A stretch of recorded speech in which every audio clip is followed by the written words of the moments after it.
Hello everyone, just wanted to do a quick video update just to basically say I'm not dead, I'm still around.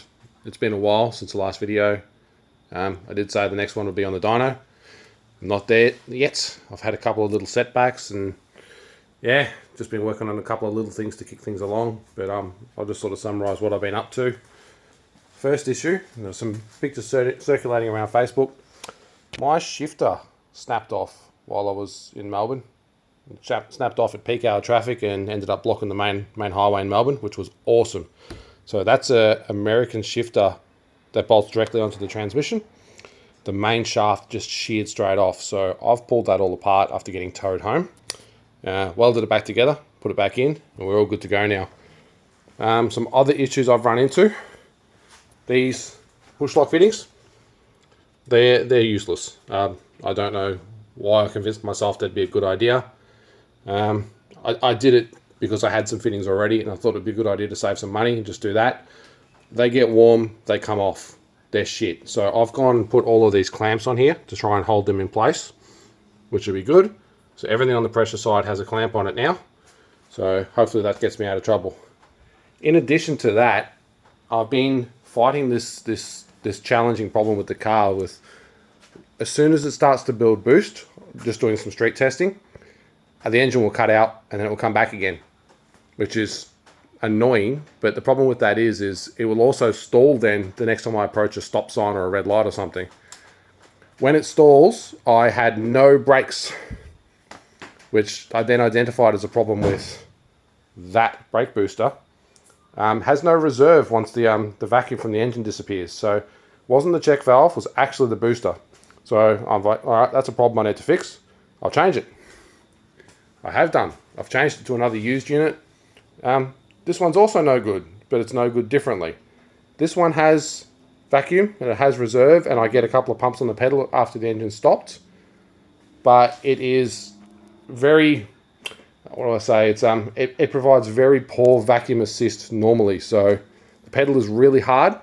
When I press it when I'm normally driving, it's very hard and I hear hissing inside the car. So that one's no good either. It's broken differently, but it's also broken. So I'm sick of that. I'm just going to have to bite the bullet and buy a new one because I really need these brakes to work. If I'm flying down the quarter mile at 140 miles an hour and my engine stalls and I lose vacuum, that's got to save me. That's all I got. So I need to spend some money and get a new one of those. As far as the stalling issue and the engine cutting out, I found a bad crimp on one of the main power crimps that I did inside the cabin here, and I've redone all that. I haven't had a chance to actually build boost and test it, mostly because I'm too scared to drive it without proper brakes. So that first, then I'll test the other problem, but the initial drives I've done have tested out okay. All right, other things I've done. Got a new shiny set of injectors in here, which you will not be able to see at all. Bosch 1050. Bosch Motorsport injectors. I had loads of problems with the other no-named ones that were in there, around the same capacity. There's 1050 cc, so 110-ish pounds injectors. They'll be good enough for what I need. Had heaps of troubles with the old one, getting it to idle nicely. Still having troubles with these, but they're better. So there's that. I got rid of the catch can because I don't feel as though I need it. And I'm running an AN12 fitting straight around to the front of the turbo. I might have covered that in the last video, can't remember. Either way, there's that. That's working beautifully. I dicked around heaps with the interior, and I've put in all new sound deadening all the way front to back, and it's much quieter inside the car now, which is awesome. I tried to get some later model XC70 seats to fit in this, and it was just a nightmare, and there was no headroom, so I gave up, and I just dicked around with what I had here to make them work. So they're good enough. Later on down the track, I'll put some Kirkies or some kind of lightweight seat in here that gives me plenty of room, but that will do for now. The only other thing I can talk about is I've got another set of wheels, which are the same as the wheels that are on here, because I want to have a spare that matches in the boot, and I want to have two of these with Mickey Thompson tyres on them. So I've got those now. They'll all be matching, which will be sweet. That's it. So the main problem right now is the booster. I need to get a new one. New ones are too expensive in Australia. I'll have to import it. It's going to take weeks.